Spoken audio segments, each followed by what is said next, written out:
Truth of the share market channel में आपका स्वागत है। मैं भवनेश अग्रवाल। नमस्कार। कल हमने जो वीडियो बनाया था वो सीमेंट शेयरों पे बनाया था। सीमेंट सेक्टर का की महत्वपूर्ण 5 कंपनियों के ऊपर कंप्लीट एनालिसिस करते हुए पूरे सीमेंट सेक्टर का एनालिसिस किया था कि आखिरकार सीमेंट सेक्टर कहीं रुका नहीं, थका नहीं पिछले 20-30 सालों में, और ये बढ़ता रहा और नई कैपेसिटी भी जुड़ती हैं तो भी वो कहीं कोई डलनेस नहीं आती। ये बात जरूर है, कभी कोयला वगैरह महंगा हो जाते हैं, कोयले के दाम बढ़ जाते हैं तो सीमेंट सेक्टर की प्रॉफिटेबिलिटी घट जाती है। सेल पे कोई फर्क नहीं पड़ता, वो 4-6 महीने में कोयल प्राइसेस डाउन आ जाते हैं, सीमेंट सेक्टर वापस हट जाता है। तो ये एक बहुत ही शानदार सेक्टर है और इसमें एंटी डंपिंग का कोई खतरा नहीं और सारा मतलब कैप्टिवाइजेशन हो चुका है।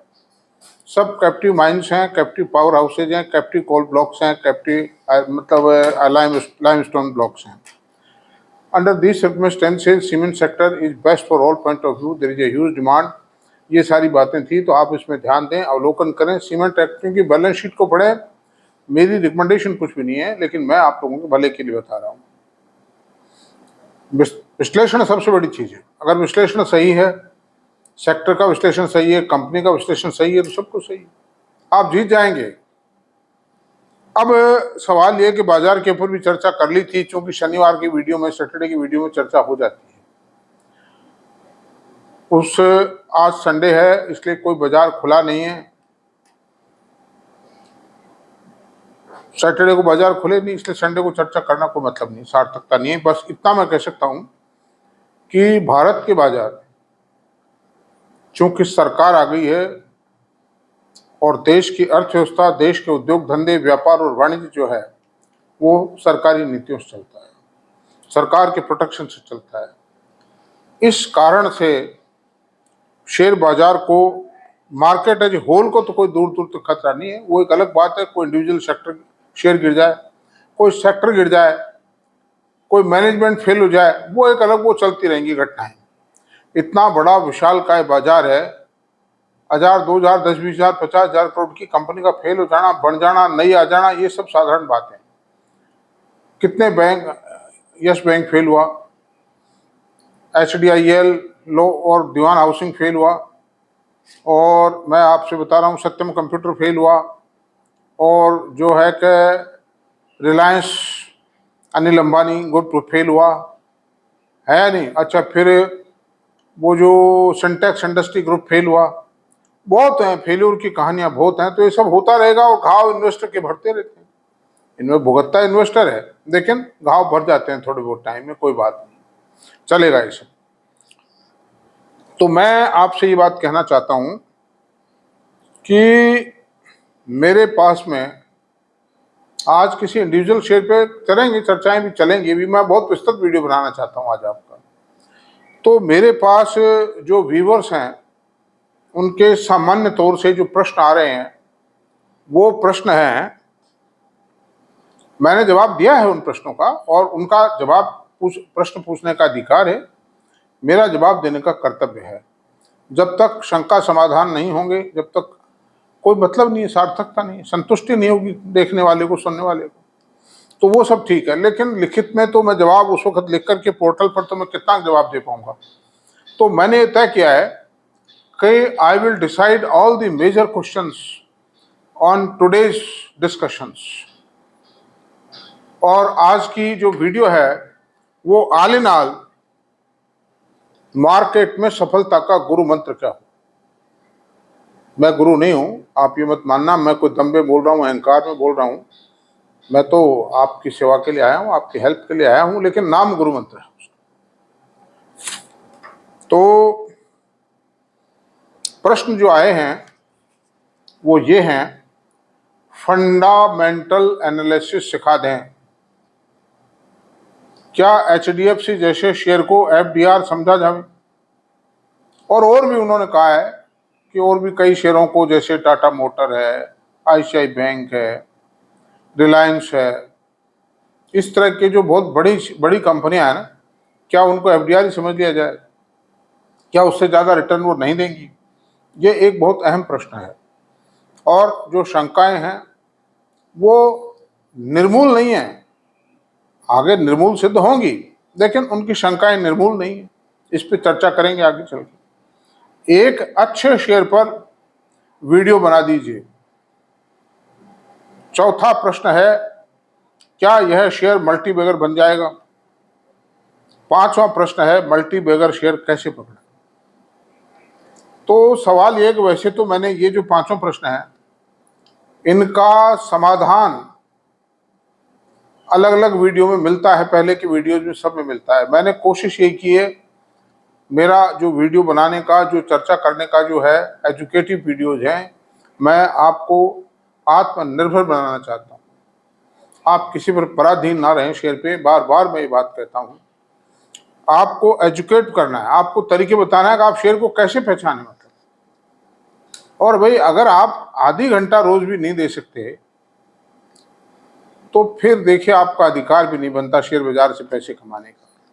जिस चीज से आप लाखों करोड़ों रुपए कमाना चाहते हैं, वाकई करोड़ों कमाए हुए, आज जो आदमी 50,000 रुपीज पर मंथ भी कमा रहा है ना, अगर मैं बताता हूँ वो जैसे चलता रहेगा तो 5-7 करोड़ की माली हालत तो उसकी, अगर 25 साल 30 साल की एज है तो 50 55 60 साल की एज तक हो जाएगा।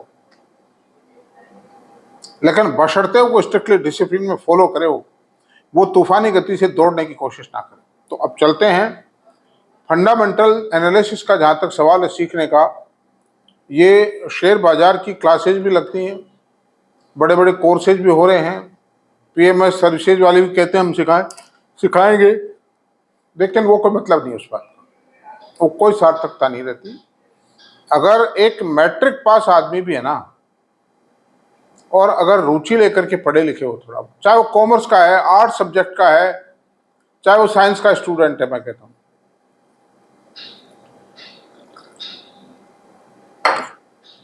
तो निश्चित रूप से वो सीख जाएगा अगर कोशिश करेगा, जैसे मैं बताता हूं।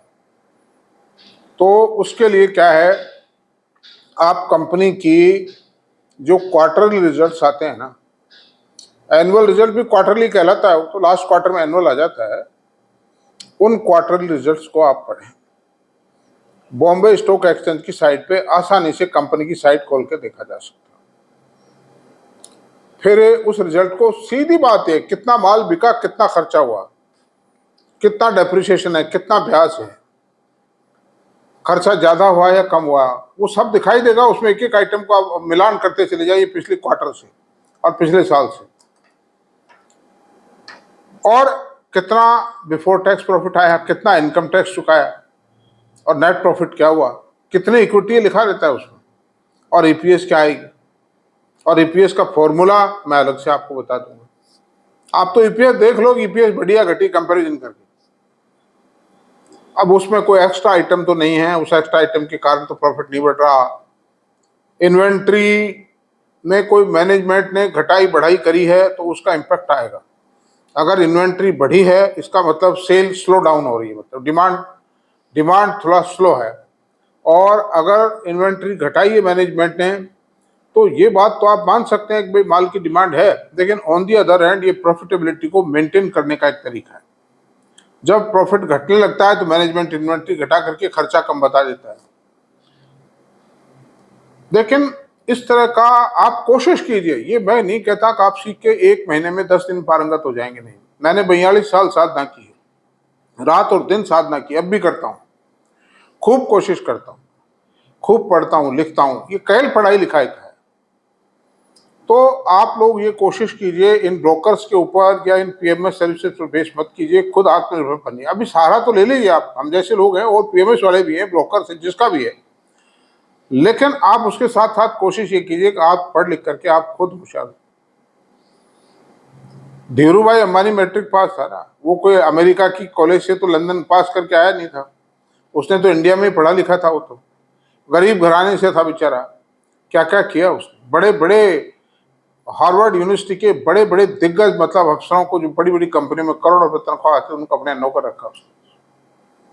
तो ऐसा कुछ नहीं, अगर आदमी थोड़ा सीरियसली प्रयास करे तो ऐसी कोई बात नहीं है। दूसरा तो ये फंडामेंटल एनालिसिस की बात है, और मैं समय समय बता रहूंगा, एक दिन में कुछ नहीं बताया जा सकता, ये बहुत लंबी कहानी है। मतलब हर कंपनी, हर मैनेजमेंट की अलग स्टाइल है, अलग डिजाइन है, बैलेंस शीट में अलग कोई चक्कर देता है वो। नोट्स जो हैं बैलेंस शीट में वो लिखते हैं फला आइटम रीड नोट नंबर 1, उसको पढ़ लीजिए, समझ में आ जाएगा, सिंपल है वो, कोई खास बात नहीं। कहीं कहीं कॉम्प्लिकेटेड होता है, समझ में नहीं आता, वो मेरी में भी नहीं आता है कई बार, अच्छों के में भी नहीं आता है। तो ये प्रश्न का जवाब तो ये रहा। दूसरा प्रश्न, HDFC जैसे शेयर को FDR समझा जाए, इस तरह के बहुत से शेयर हैं। HDFC, ICICI, एक्सिस बैंक है, कोटक महिंद्रा बैंक है, बैंकिंग सेक्टर की ये जो टॉप रैंकिंग शेयर्स हैं ये। अनदर थिंग रिलायंस है, फिर आपके ऑटोमोबाइल की भी कुछ कंपनियां हैं, हीरो होंडा, हीरो मोटो और बजाज ऑटो, मारुति है। इनमें ये बजाज ऑटो में तो रिटर्न आ गया है, अभी 3 गुना करीब हो गया है पिछले 6-8 महीने में। और रिलायंस ने भी कोई गिग्नेटिक रिटर्न, कोई काउंटेबल रिटर्न नहीं दिया है। HDF 4 सालों, कोरोना काल के में जब 2021-2200 रुपये लिस्ट हुआ था, उसके बाद 2800 रुपये। ये बात जरूर है, जियो फाइनेंस का एक शेयर दे दिया जिसकी कीमत 350। लेकिन 4 साल में अगर कोई शेयर 1.5 गुना भी हुआ, जियो के फाइनेंस के प्रॉफिट को शामिल करते हुए अगर 1.5 गुना हुआ है, तो मैं उस प्रॉफिट को कोई ज्यादा नहीं मानता, अप्रिशिएबल नहीं मानता। लेकिन ये मत मानिए कि रिलायंस का शेयर खराब है। अभी बताता हूं मैं आपको, HDFC का शेयर आज के 4 साल से कुछ नहीं दे रहा है, प्रॉफिट बढ़ गया है, 27,000 से 45,000 करोड़ प्रॉफिट हो गया था प्री मर्जर, लेकिन उसके बावजूद भी इसने कुछ नहीं दिया, वहीं की वहीं है। और इसके जो फॉर्मर MD थे आदित्य पुरी साहब, उन्होंने अपनी सारी होल्डिंग बेच डाली थी रिटायरमेंट के just after. Another thing, Kotak bank ने भी कोई रिटर्न दिया। ICICI बैंक 250 रुपये चला गया था, उससे उठ के 1,000 रुपये आया संदीप दीक्षित के कारण, लेकिन वो कोई फर्दर ग्रोथ नहीं आई, वो तो जहां से गिरा था वहीं आ गया वापस, इतना हुआ है मतलब। अनदर थिंग, एक्सिस बैंक ने भी कोई नहीं दिया, जो भाव थे 3-4 साल में वही भाव है। कोटक बैंक ने थोड़ा बहुत मामूली सा बढ़ा है, कोई खास बात है। अब सवाल, और फिर जैसे एशियन पेंट है, टाइटन है, चाहे कितने भी हीरे हैं, but they are not giving delivering return for the last 3-4 years. ऐसे बहुत शेयर मिल जाएंगे। डॉक्टर रेड्डी लैब को ले लीजिए आप, 350 रुपये की EPS है, फिर भी रिटर्न दे रहा। मारुति का शेयर है, आप देखिए 3-4 साल के अंदर कोई रिटर्न नहीं दिया इसने। भाई 10,000 का अगर 12,500 रुपये हो गया वो शेयर, तो 4 साल में तो कोई खास बात नहीं, मैं इसको कुछ नहीं मानता। तो इस तरह की बहुत कहानी है। लेकिन उसके इसमें यह है कि ये शेयर फिर भी मैं ये कहूंगा कि कंपाउंडिंग बेनिफिट जब होता है, जबरदस्त होता है हर शेयर में। ये जो आप महिंद्रा का उदाहरण देता हूं आपको, ताजा एग्जाम्पल, और बजाज ऑटो का देता हूं। निफ्टी में केवल पिछले 2-1 साल के अंदर, 1.5-2 साल में चला ही ऑटोमोबाइल सेक्टर, बाकी आप देखिए FMCG sector, IT sector, corporate banking sector, ये 3 जो मोस्ट इंपोर्टेंट पार्ट थे जिनका मार्केट कैपिटलाइजेशन करीब 150 करोड़ के आसपास है, उसमें मुश्किल से 20-25% की बढ़त है। तो सवाल ये है कि महिंद्रा एंड महिंद्रा का उदाहरण देता हूं मैं आपसे, सन 14-15 के आसपास ये शेयर 1300 1350 चलता था। उसके बाद इन्होंने थोड़े टाइम बाद दिया 1-1 बोनस दे दिया। बोनस देने के बाद 650 रुपये के आसपास ये लिस्ट हुआ, ट्रेडिंग शुरू हुई इसमें 650 के आसपास। और कोरोना काल आया और इसने कई मॉडल्स लॉन्च कर दिए थे, और धीरे धीरे करके ये शेयर आ गया आपके 950-1000 पर, और उसके बाद सीधा 2800 रुपये गया, 1.5 साल के पीरियड। तो आप देखिए 8 टाइम हो गया ये शेयर, कोटक मतलब महिंद्रा एंड महिंद्रा का शेयर 8 टाइम एप्रिसिएशन आया है। लार्ज कैप है, लोग इसको डेट से राइट ऑफ कर चुके थे, लेकिन 8 टाइम कर दिया, कितने 2 साल में कर दिया। तो मेरा मतलब ये है, आज किसी भी शेयर को आप होल्ड कीजिए, बढ़िया शेयर को आप 4-5 साल तक किए रखो, 6 साल तक, 7 साल तक हमेशा के लिए करिए। वो क्या है कि एक 4-5 साल का डल पीरियड आता है, लेकिन जब वो रिटर्न देते हैं ना, देंगे वो, ये मान के चलो। कारण क्या है, वो बहुत बड़ी मैनेजमेंट है, उनमें कोई न कोई बिजनेस का अड़ंगा वो बैठाने के चक्कर में रहते हैं, या तो कोई प्रोजेक्ट उनका लगता हुआ होता है, या कोई रिसर्च एंड डेवलपमेंट से, जैसे फार्मा कंपनी कोई नई कोई दवाई लाएंगे, कोई ऑटोमोबाइल कंपनी कोई नया मॉडल लाएंगे व्हीकल का, कुछ ना कुछ करके रहेंगे और उसकी बदौलत वो उफान खा जाएंगे।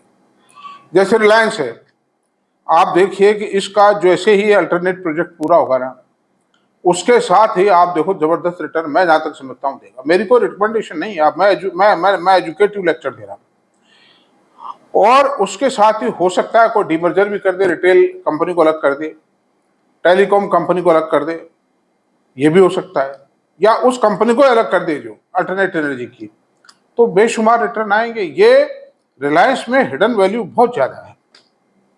आप देखिए, मैं उदाहरण देता हूं, आज 5 पेड ऑफ शेयर भारतीय एयरटेल का 1350 और रिलायंस का 10 पेड ऑफ शेयर, जिसमें कि मल्टीफर्स एक्टिविटीज है, दुनिया भर का प्रॉफिट है, दुनिया भर का रिजर्व भरा पड़ा है, इनकी एसेट वैल्यू बहुत ज्यादा है, जिसका कस्टमर बेस आईटी से उसका टेलीकॉम का भी बहुत ज्यादा है, वो कितना दे रहा है, उसका रेट 2800, यानी जस्ट डबल ऑफ दी भारतीय एयरटेल।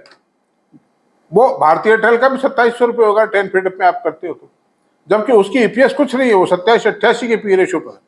रिलायंस 32 के पी रेशो पर है, 30 के पर ही है मेरे ख्याल, 30 पर ही है। जबकि एक्टिविटी और सेम बिजनेस करता है, सेम बिजनेस में अपर हैंड रखता है, उसका कस्टमर बेस ज्यादा है, रिटेल के अंदर 3.5-3 लाख करोड़ रुपए का टर्नओवर है, और साहब आपके जो रिफाइनरी है, पेट्रोकेमिकल्स है, बेशुमार बिजनेस है और बेशुमार लग रहा है, और मतलब कोई मुकाबला नहीं रिलायंस का।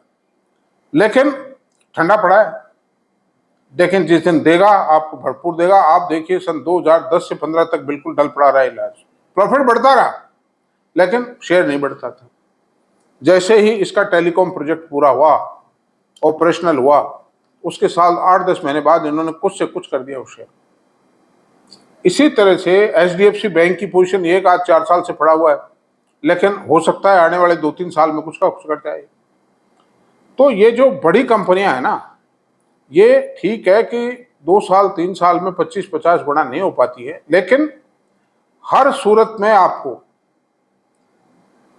बेस्ट रिटर्न देंगी। आप कंपेयर कर लीजिए, प्रॉपर्टी से कर लीजिए, रियल्टी से कर लीजिए, गोल्ड से कर लीजिए और एफडीआर से कर लीजिए, इन सब को अच्छी तरह बीट करेंगे तबीयत से 5-7-8 साल, लेकिन आपको रखनी पड़ेगी तस्वीर।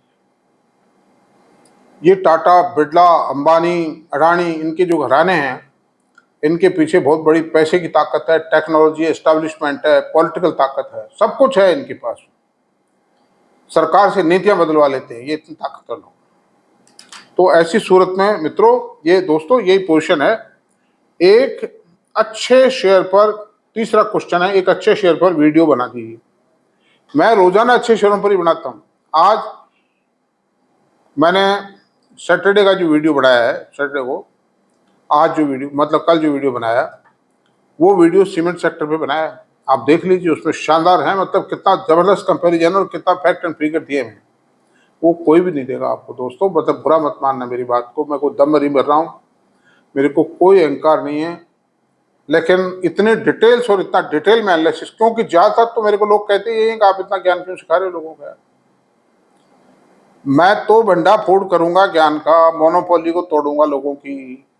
ये जो एक सेंटेंस बोल के शेयर रिकमेंड करते हैं, मैं उस प्रथा को खत्म करूंगा। आप पूरी बात समझाओ, रिटेल इन्वेस्टर को क्यों बढ़ेगा ये शेयर, क्यों घटेगा। तो डेली में शेयर कोई ना कोई हर 2-3 रोज में, एक रोज में मैं तो अच्छे किसी सेक्टर के ऊपर पूरा एनालिसिस देता हूँ। आपसे बताऊँ 5-7, 4-5 कंपनियों को तो एनालिसिस कंपेरिजन करता हूँ पूरे फैक्ट एंड फिगर के साथ। डिमांड है, रॉ मटेरियल अवेलेबिलिटी है, रॉ मटेरियल प्राइसिंग है, और उसकी डिमांड ग्रोथ है, मतलब एक्सपोर्ट पॉलिसी है, इंपोर्ट पॉलिसी है गवर्नमेंट की। I explain everything and every financial is explained bye me of the leading companies of that sector. अब ये प्रश्न हो गया, अब ये है, क्या यह शेयर मल्टी बैगर हो जाएगा? मल्टी बैगर की पहली बात तो परिभाषा देखनी पड़ेगी। आप निश्चित कोई परिभाषा नहीं। ये जो टीवी पर, यूट्यूब पर 100-200 शेयर रोजाना कहते हैं कि मल्टी बैगर हो जाएगा, इसको खरीद लो, मल्टी बैगर ऐसा नहीं होता। मल्टी बैगर वो शेयर हो पाता है जिसके फंडामेंटल बहुत ज्यादा स्ट्रॉन्ग, जिसके प्रोडक्ट की मार्केट में वैल्यू बहुत ज्यादा होती है, अवेलेबिलिटी टाइट होती है। जैसे मैं आपसे बता रहा हूं, मैंने पकड़ा यूनो मिंडा जब 10 पेड ऑफ शेयर 1150 रुपये था, मुझे फर्स्ट क्लास पैसा मिला, कोई दिक्कत नहीं, बढ़िया अप्रिशिएट हुआ, 1 पर 2 बोनस आए, 2 में स्प्लिट हुआ, कुछ से कुछ है।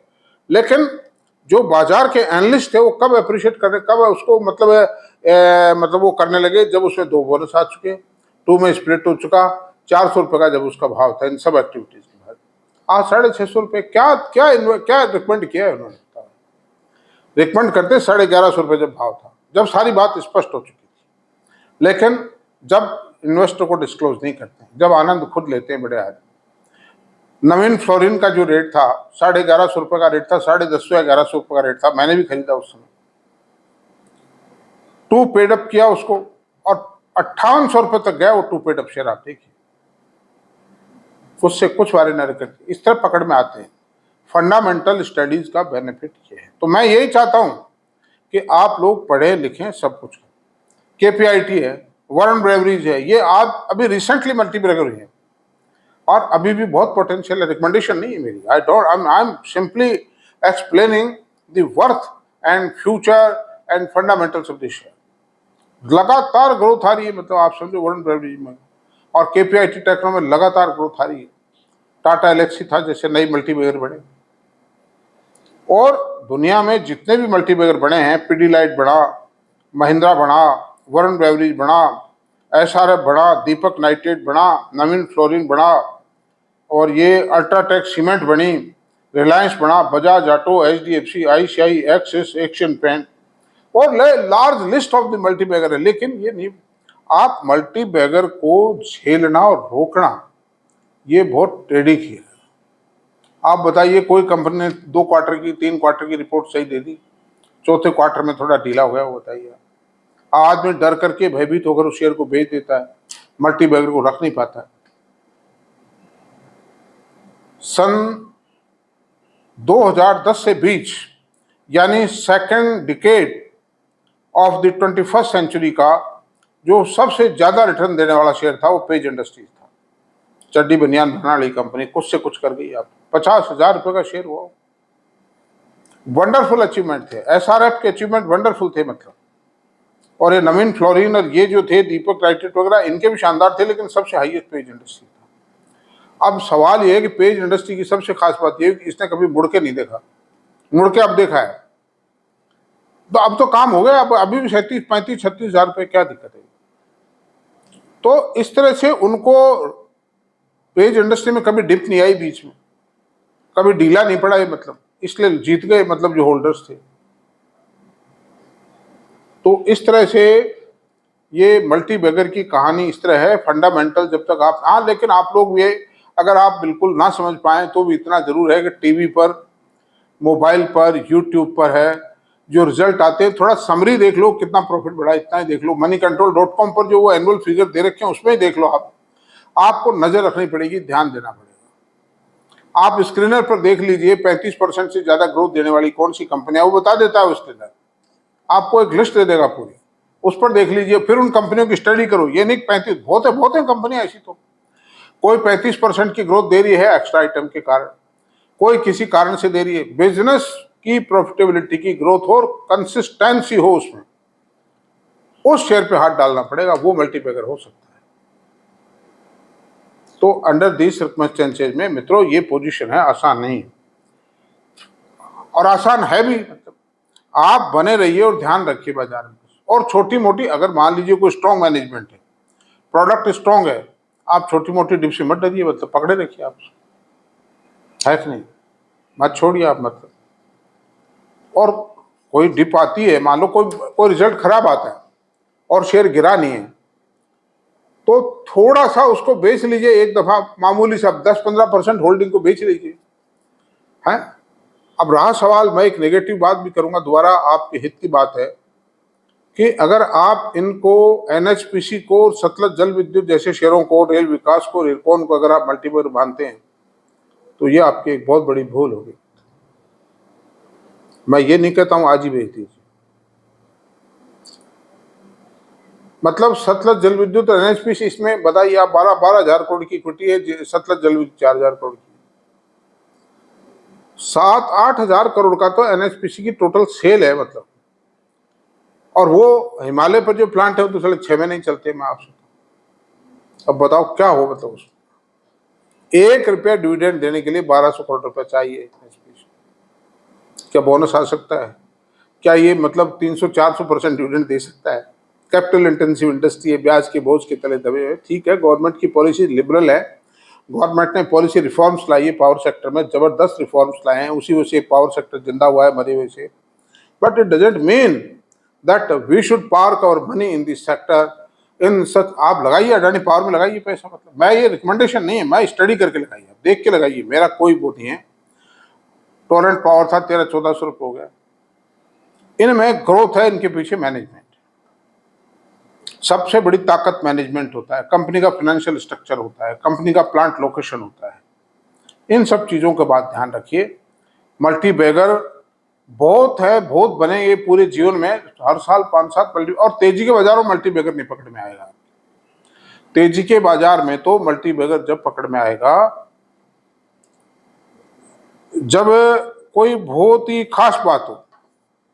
जैसे अब ये मानिए आप हिंदुस्तान एरोनॉटिक्स है, मझगांव डोक है, और ये जो तीनों ही शिपिंग कंपनीज हैं, तीनों गवर्नमेंट की कंपनीज हैं, भारत डायनेमिक है, ये जो पीएसयू डिफेंस पीयूसीज है, इन्होंने बहुत जबरदस्त पैसा दिया और देंगे, इनमें कोई ढीले पड़ने वाले नहीं है। मुझे लगता है, मेरी फीलिंग है, मतलब आई डोंट रिकमेंड इट, मतलब इनके फंडामेंटल, इनकी टेक्नोलॉजी, गवर्नमेंट पॉलिसी जबरदस्त है। आप हेलीकॉप्टर बनाना आसान खेल है क्या? सन 87 के अंदर रिसर्च चालू की थी तेजस की, जो सन 22 में बन पाया, यानी 25 साल बाद हेलीकॉप्टर बना पाए वो तेजस को। भारत डायनेमिक मिसाइल बनाए गए, तो कितनी कंपनियां मिसाइल बना रही है देश में? कोई भी नहीं बना रही। ब्रह्मोस मिसाइल बनाता है, डीआरडीओ बनाता है, वो गवर्नमेंट का है वो।